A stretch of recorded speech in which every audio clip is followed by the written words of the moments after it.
Trump no solamente está viviendo en ese pantano, digamos, de los números de última hora, sino que viene arrastrando ya una pérdida permanente de popularidad. Dice hoy, fíjese, le recomendamos mucho este texto que está en sinembargo.mx que dice: Donald Trump vive en un pantano. Si se mueve, se hunde. Es el primer presidente en la historia de Estados Unidos que va a una guerra sin apoyo popular. Se suponía que el secuestro de Nicolás Maduro en Venezuela y el bombardeo de Irán lo llevaría a mejores niveles de aceptación popular. No sucedió. Hoy el periódico The New York Times pues escribe justamente al respecto y dice: las guerras suelen perder apoyo público con el tiempo. Trump empezó la de Irán, sin mucho. Al iniciar una campaña militar contra Irán, el presidente es el primero en tiempos modernos que lleva a Estados Unidos a la guerra sin el respaldo del público. Y todos los ponderados así lo confirman. El promedio de Real Clear Polling, un sitio que analiza encuestas pero que es frecuentemente vinculado a Trump, dice que el porcentaje de estadounidenses que está a favor de su presidente ha bajado de 43 hasta 43.4, mientras un 54.6% de los estadounidenses lo rechaza. Por otro lado, el promedio de The New York Times coloca a Trump en un 41% de aceptación, mientras que los que lo rechazan topa el 56%. The Economist dice que 410 días después del inicio del mandato, el índice de aprobación neta del presidente es de menos 19, 0.6 puntos menos que la semana pasada. El 38%, dice The Economist, una revista inglesa, 38% aprueba a Trump. El 58% lo desaprueba. Los indecisos ya son nada, 4%. Sí, Peter Baker, un periodista que ha cubierto la situación de los presidentes en guerra desde la intervención de Bill Clinton en los Balcanes en los años 90, escribió lo siguiente: al presidente Trump le gusta afirmar que ha logrado cosas que ningún otro presidente ha logrado. Con el inicio de su ataque militar contra Irán, ha alcanzado otra distinción. Es el primer presidente en la era de las encuestas modernas que lleva a Estados Unidos a la guerra sin el apoyo popular. Tradicionalmente, explica este periodista, los estadounidenses respaldan a su presidente cuando ordena a sus tropas entrar en combate, generalmente apoyándolo a menos que la situación se prolongue. Las bajas aumentan y la victoria parezca cada vez más esquiva. Con la guerra de Trump contra Irán, el público se ha saltado la fase de apoyo a su presidente. Y agrega Baker en su texto de The New York Times: el apoyo a su feroz bombardeo de Irán ha oscilado entre el 27% en una encuesta de Reuters, Ipsos, y el 41% en una encuesta de CNN, muy por debajo del respaldo público que disfrutaron inicialmente sus predecesores cuando emplearon la fuerza en el extranjero.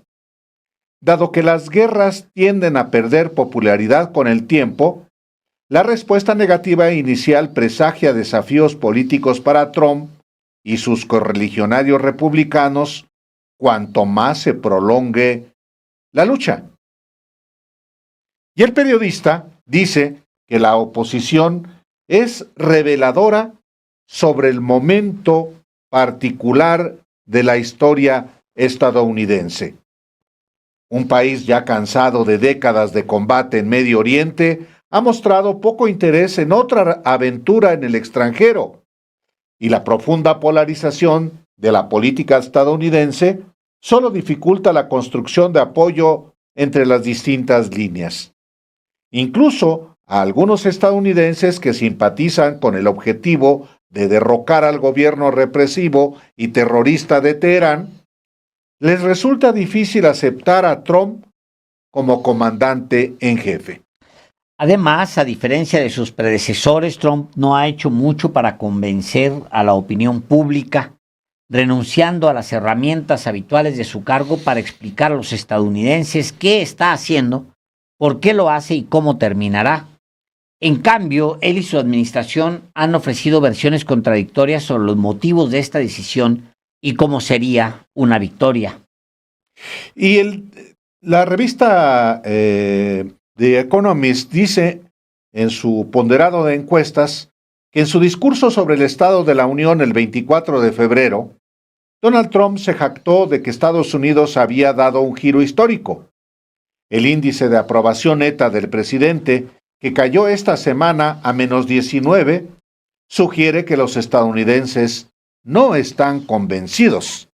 Y agrega la publicación británica: la encuesta se realizó principalmente después de que la administración Trump lanzó un ataque aéreo junto con Israel contra Irán.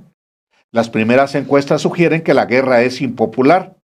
Según una encuesta de The Economist YouGov, realizada una semana antes de los primeros ataques, solo el 27% de los estadounidenses estaban a favor de un ataque.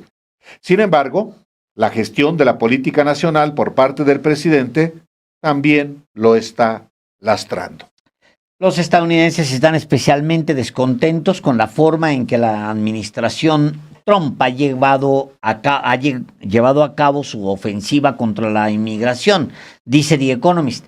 Los demócratas están bloqueando el financiamiento del Departamento de Seguridad Nacional, responsable de la aplicación de las leyes migratorias. El gobierno ha estado parcialmente paralizado desde el 14 de febrero, señala. Pero las encuestas todavía no reflejan el fracaso de Kristi Noem como secretaria de Seguridad Nacional, Álvaro.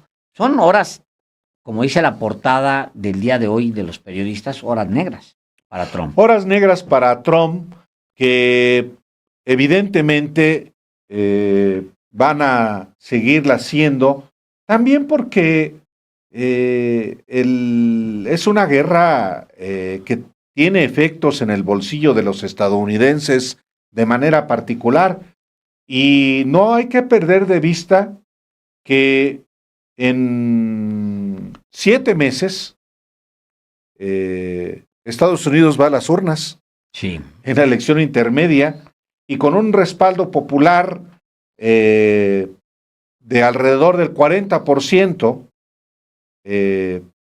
y una reprobación de casi el 60%, pues Trump no las tiene todas consigo.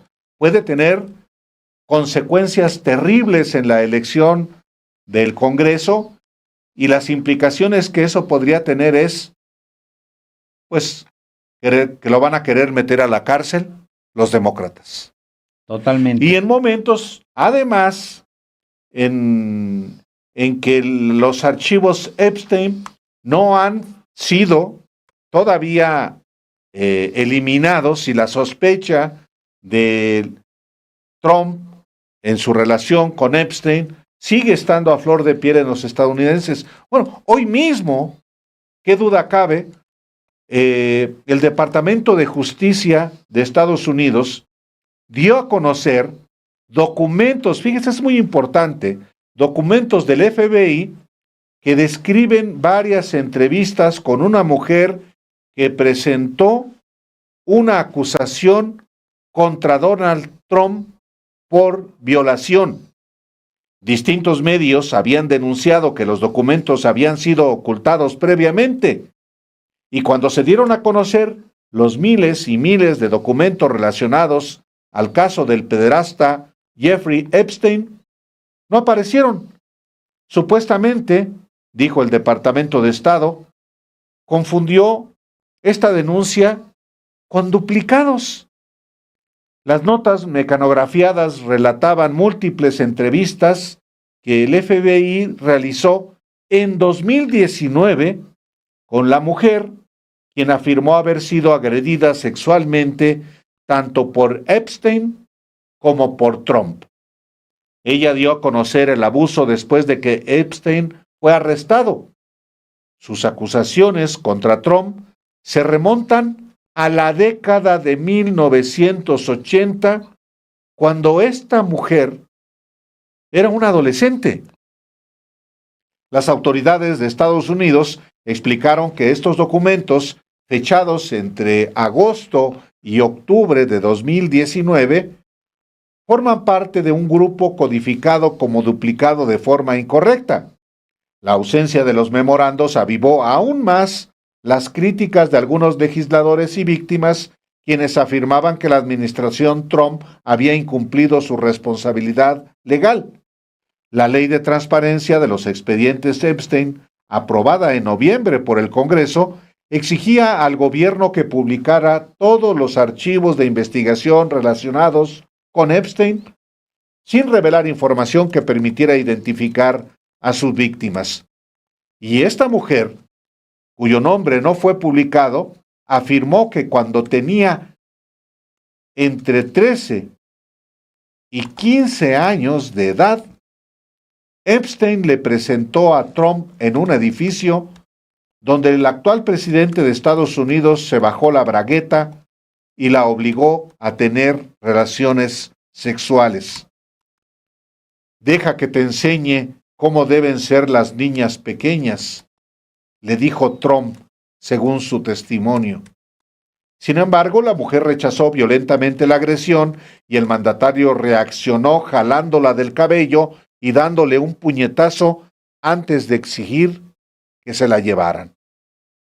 La declarante dijo ir acompañada de otras personas el día de la agresión, de quienes no recordó su identidad, pero detalló que abandonaron la sala donde sucedieron los hechos después de que el magnate lo pidió. También explicó que tanto ella como personas cercanas recibieron llamadas amenazantes que adjudicó a Epstein y a Trump. La publicación de los documentos se dio en el marco de las investigaciones de representantes demócratas sobre si el Departamento de Justicia habría retenido algunos documentos que incluyen datos sobre acusaciones contra Trump, quien se dijo totalmente exonerado en febrero por su relación con Epstein. ¿Cuál sería el motivo para dar información a estas alturas de la vida cuando existe una gran posibilidad de que no se haga nada al respecto?, lamentó la denunciante en su testimonio. Y distintas fotos difundidas por el Departamento de Justicia de Estados Unidos documentaron la relación de Donald Trump con Epstein, quien acusó al pedófilo de conspirar en su contra. Pero es una información la que se da a conocer que vuelve al tema de los documentos que fueron rasurados u ocultados de los archivos Epstein y que involucran en agresiones sexuales a menores, como en este caso de Donald Trump, a una menor junto con Epstein. Terrible. Y eso también pega, Alejandro. Sí, claro. Bueno, hay que recordar que esos documentos de ese caso en particular no se publicaron junto con los millones de documentos. Curiosamente, otros más no se publicaron. Pero ese caso que era muy notorio, muy visible, de alguien que había denunciado durante mucho tiempo a Trump porque siendo niña, dice ella, Epstein y él la abusaron sexualmente, ese caso no estaba, los documentos no estaban en la liberación de todos los millones de documentos que se habían liberado desde el Departamento de Justicia. Pero no había manera de saberlo, porque eran millones de documentos.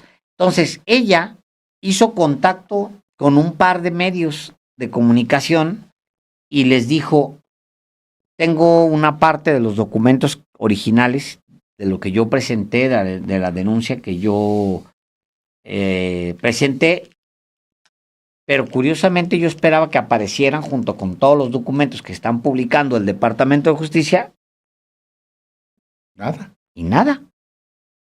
Entonces los periódicos publican la semana pasada, antes de la guerra, reviven el caso y dicen, creo que uno de ellos era The Guardian, otro, o sea, varios, escogió varios en distintas partes del mundo, incluyendo Estados Unidos, y publican el caso de esta mujer, ahora una mujer, entonces una niña, que había sido abusada por Epstein y Trump, pero dice, algo pasó porque no están los documentos.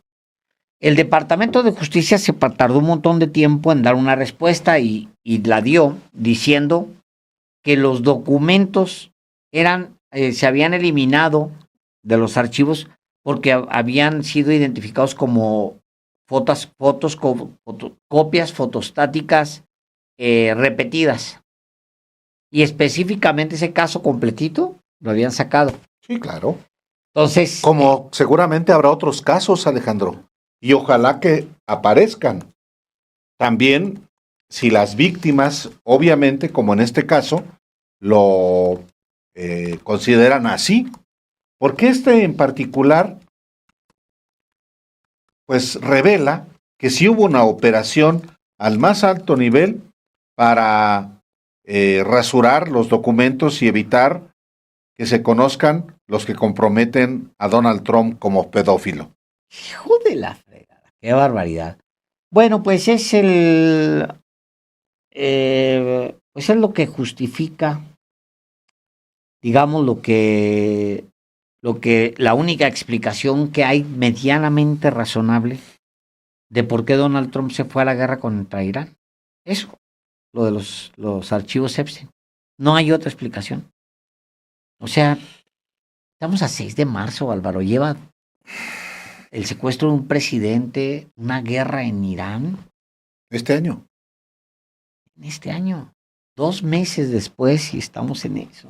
Ni friega. Carajo. Pues sí, pero de lo que es capaz para... No, y espérate, porque viene Cuba. Hoy, de hecho, habla sobre Cuba, dice este personaje. Me da una tristeza tremenda, dice el güey, perdón, el personaje dice... No, pues sí, dilo. Ya te van a quitar la visa, no faltarán los soplones. Quítale la visa a Páez por faltar al respeto al presidente de Estados Unidos. Dice, Cuba va a caer muy pronto, por cierto, no tiene nada que ver, pero Cuba también va a caer. Tiene muchísimas ganas de llegar a un acuerdo, dijo a CNN.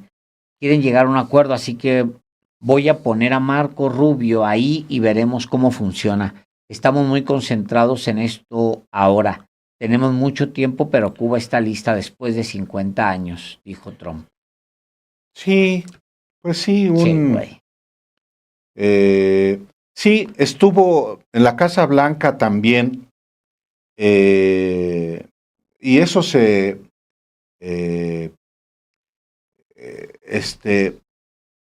mira, ¿cómo decirlo? Bueno, ayer estuvo en la Casa Blanca Lionel Messi, un jugador, un jugador que rivaliza con Cristiano Ronaldo en quién es el mejor del mundo en el fútbol.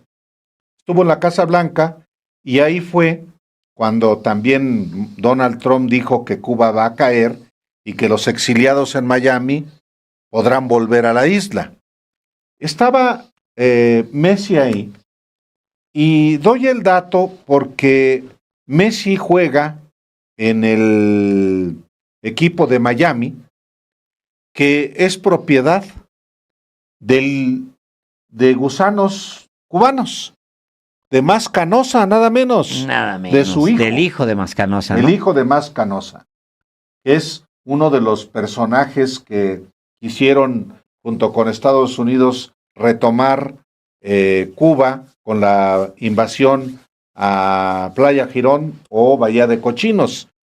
Pero ese es el personaje, el, el dueño del equipo de Miami, donde juega Messi, pues es... ¿Y la gente no castiga eso, Álvaro? ¿En Miami?